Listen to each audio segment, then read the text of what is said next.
नमस्कार दोस्तों, पिक्चर चालू करो बे। चलो भाई देखो। आप में से जो लोग नरेंद्र मोदी को अभी भी सपोर्ट करते हैं उनकी भयंकर तरीके से आंखें खुलने वाली हैं। आइए देखते हैं, मजा आएगा।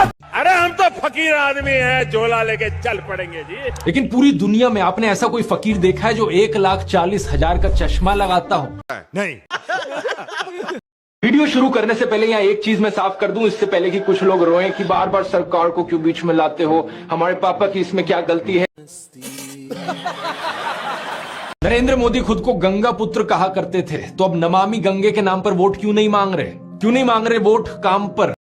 बात तो सही है। ये मेक इन इंडिया का शेर याद है दोस्तों? अब तो ये शेर कहीं नहीं दिखाई देता किसी चुनावी पोस्टर पर। Make in India, made in India, आदर्श गांव, smart city, bullet train, 15 lakh, skill India, Mudra loan, look east policy, करोड़ों रोजगार, नारी शक्ति, बेटी बचाओ बेटी पढ़ाओ, कोरोना, अग्निवीर। अरे कुछ तो ऐसा होगा जिसके दम पर चुनाव लड़ सको। इस सज्जन को क्या तकलीफ है भाई? अभी बता है भाई। राहुल गांधी ने तो नरेंद्र मोदी को ओपन डिबेट के लिए भी चैलेंज कर दिया है। इतना अच्छा मौका है कि राहुल गांधी के साथ 1-on-1 डिबेट करें और बता दे लोगों को, देश की जनता को दिखा दें कि इन्होंने 10 साल में कितना काम किया है। लेकिन ना तो इन्होंने कोई प्रेस कॉन्फ्रेंस करी इन 10 सालों में, ना कोई अनस्क्रिप्टेड इंटरव्यू किया जिसमें कोई खुलकर सवाल पूछ सके इनसे। तो कहां से इनमें हिम्मत होगी एक डिबेट करने की? Allow to rest. Portable water.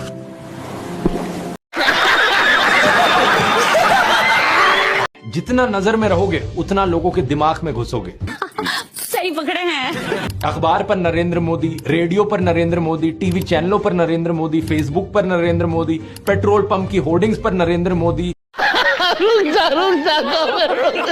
सड़क पर पोस्टर छपे हैं, गूगल एड्स पे करोड़ों खर्च करके अपना चेहरा दिखा रखा है हर एक सरकारी स्कीम के इश्तिहार पे। इस सज्जन को क्या तकलीफ है भाई?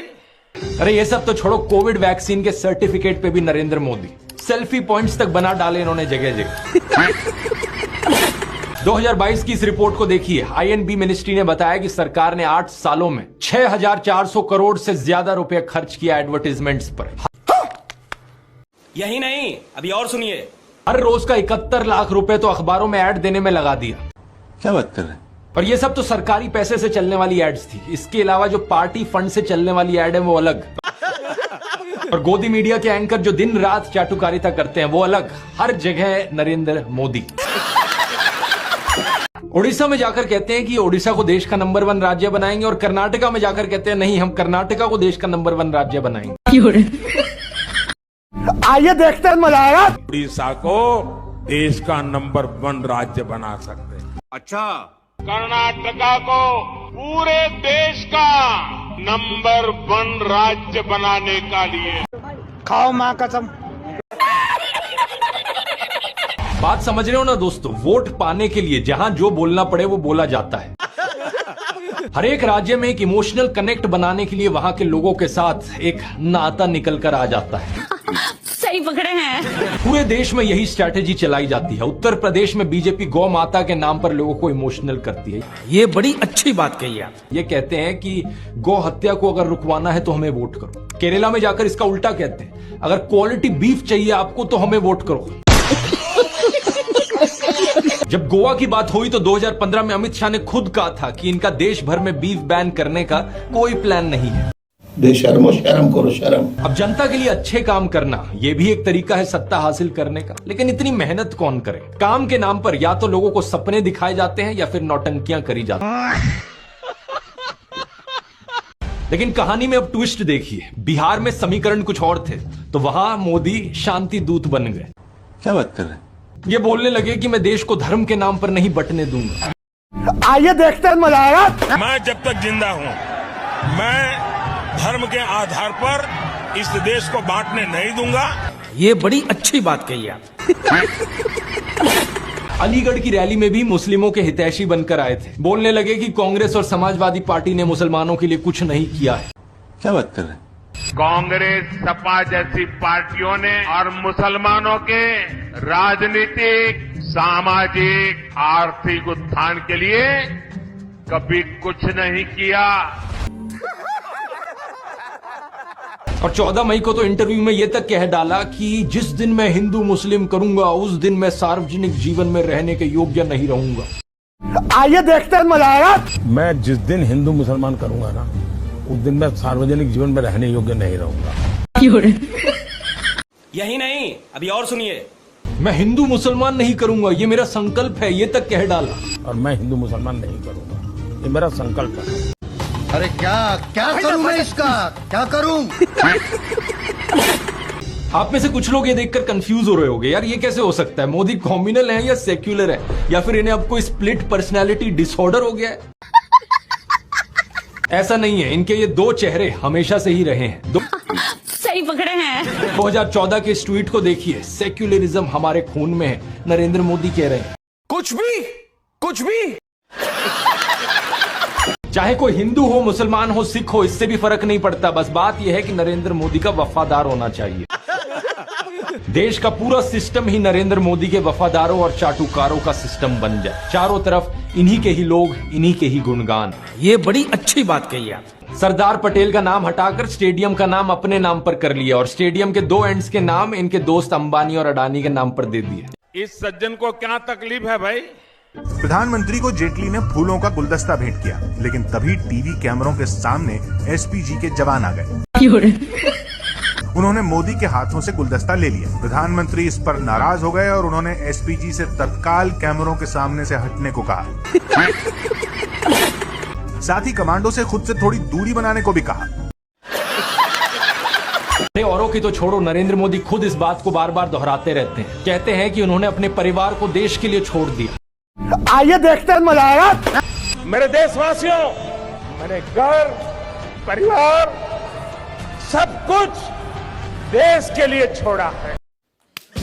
वाह! देखो, वैसे ये एक पर्सनल मामला है, किसी पति पत्नी की आपस में ना बने, ये कोई बड़ी चीज नहीं है। बहुत से लोगों के साथ ऐसा होता है। बात तो सही है, लेकिन यही लोग खुद इस पर्सनल बात को बीच में लाते हैं, इसे अचीवमेंट के तौर पर दिखाने के लिए। देश के लिए पत्नी को छोड़ दिया, सेंस है इस बात का।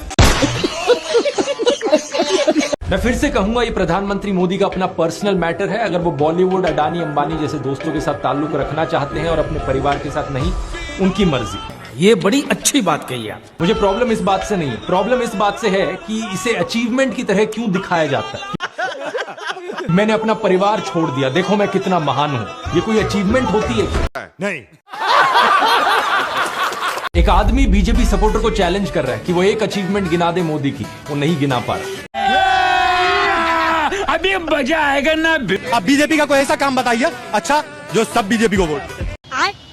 बैगन। और इस बीजेपी सपोर्टर के पास कोई जवाब नहीं है इसका। ये अपनी पैंट उतारने को भी तैयार हो जाता है मोदी के लिए, अपना प्यार जताने के लिए।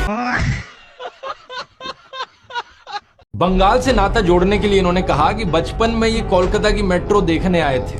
अच्छा, मैं बचपन में जब पहली बार कोलकाता आया तो एक आकर्षण था, जरा मैं मेट्रो देखूं। अच्छा, प्रॉब्लम बस ये है कि कोलकाता मेट्रो 1984 में शुरू हुई थी, जब ये 34 साल के थे। अब बताओ दोस्तों, 34 साल का कोई बच्चा देखा है आपने कभी? इन पर पूछा जा रहा है कि इतनी ही वॉर रुकवाने वाले हो तो मणिपुर की हिंसा क्यों नहीं रुकवा देते? आइए देखते हैं, मजा आएगा। इलेक्ट्रॉन बॉन्ड का पैसा है, कहीं तो यूज होगा। किसी एक्टर को उठा के बेटी बना देंगे। पापा ने वॉर रुकवा दी, पापा मणिपुर के दंगे क्यों नहीं रुकवाते? लोग पूछ रहे हैं कि भारत में सब चंगासी है तो 2022 में सब रिकॉर्ड तोड़ते हुए 2.25 लाख लोगों ने भारतीय नागरिकता क्यों छोड़ दी? इस सज्जन को क्या तकलीफ है भाई? अभी बदत है भाई, अभी बदत है। इस मोदी मैजिक के खत्म होने का सबसे बड़ा सबूत यही है कि बीजेपी को दूसरी पार्टियों के उन नेताओं को अपनी पार्टी में लाना पड़ रहा है जिन पर भ्रष्टाचार के एक से बढ़कर एक आरोप लगे हैं।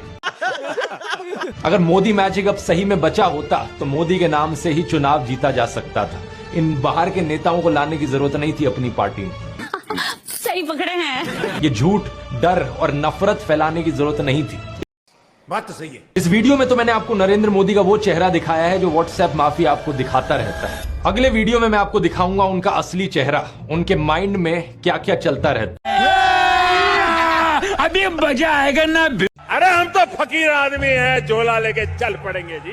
लेकिन पूरी दुनिया में आपने ऐसा कोई फकीर देखा है जो 1,40,000 का चश्मा लगाता हो? अपनी बूढ़ी माँ को नोटबंदी के लिए लाइन में खड़ा कर दिया और खुद घूमते हैं 12 करोड़ की मर्सिडीज में। बेशर्मो शर्म करो शर्म। एक तरफ तो शास्त्री जी जैसे प्रधानमंत्री देखे हैं देश ने। बताया जाता है कि उनके पास सिर्फ 2 धोती और 2 कुर्ते हुआ करते थे। बात तो सही है। कुर्ता फटकर इस्तेमाल करने लायक ना रहे तो उसे भी रुमाल बना लेते थे लाल बहादुर शास्त्री जी। ये बड़ी अच्छी बात कही आप। लेकिन प्रधानमंत्री मोदी की यूएस विजिट की इन फोटोज को देखिए, एक दिन में 4 बार कपड़े बदलते हैं। यही नहीं, अभी और सुनिए।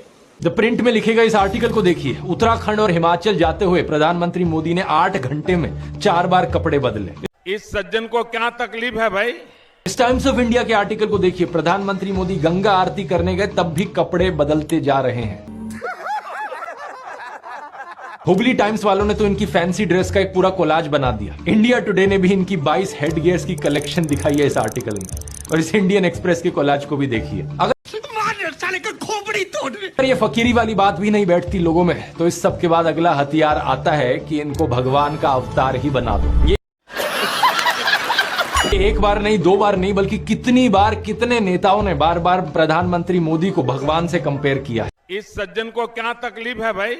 नरेंद्र मोदी अक्सर कहते हैं कि उन्होंने भिक्षा मांगकर गुजारा किया। कभी कहते हैं कि 35 साल के लिए, कभी कहते हैं 40 साल के लिए। क्या बात कर रहे हैं? करीब 40 साल मैंने भिक्षा मांग करके खाया है। मैं 35 साल तक भिक्षा मांग करके खाया था।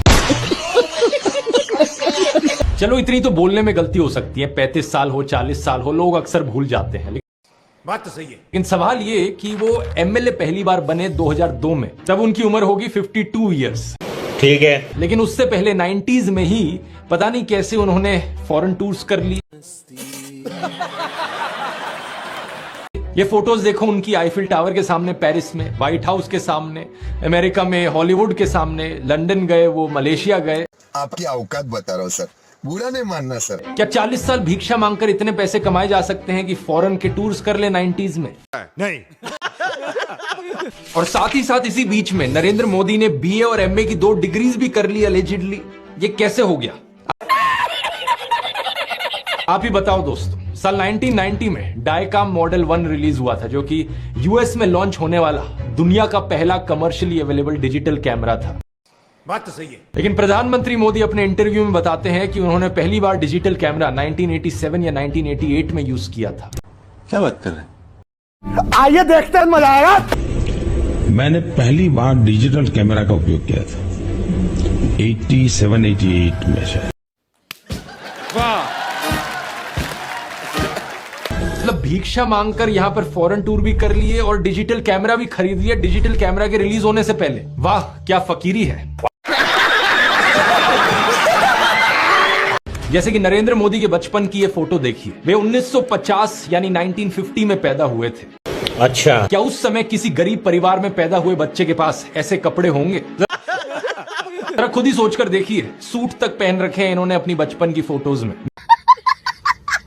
मैं खुद 1994 में एक मिडिल क्लास फैमिली में पैदा हुआ हूं, लेकिन मेरी तो बचपन की ऐसी कोई फोटो नहीं मिलेगी आपको जिसमें मैंने कोई सूट पहन रखा हो। ये बड़ी अच्छी बात कही आप।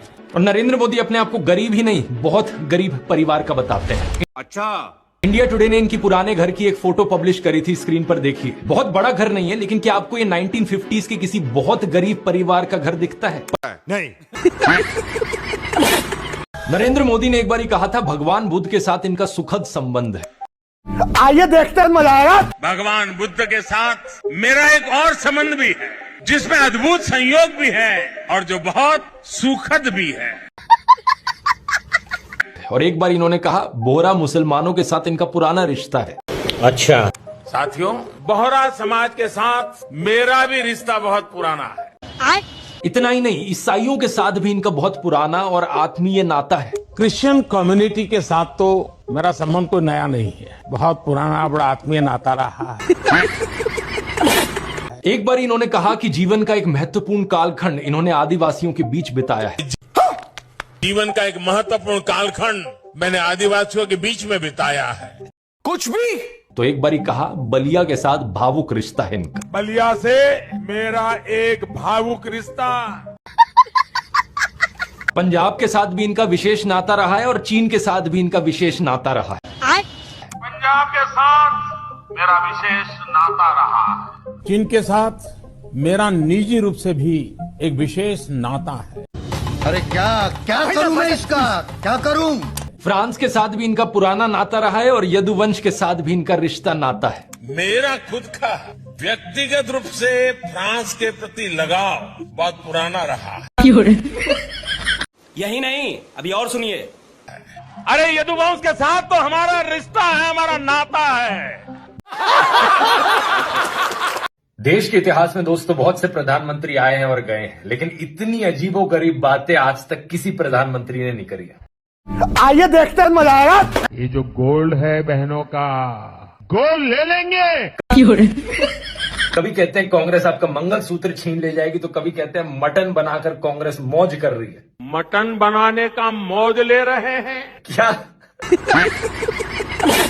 वो देश के लोगों को चिढ़ाना चाहते हैं। मम्मी ये देखो मुझे चिढ़ाना चाह रहे हैं। क्या 4 साल के बच्चे हैं क्या देश के लोग जो चिढ़ाना चाहेगा उन्हें कोई? आज से कुछ दिन पहले गुजरात में कह रहे थे कि अगर आपके पास 2 भैंस है तो कांग्रेस आपकी 1 भैंस छीन कर ले जाएगी।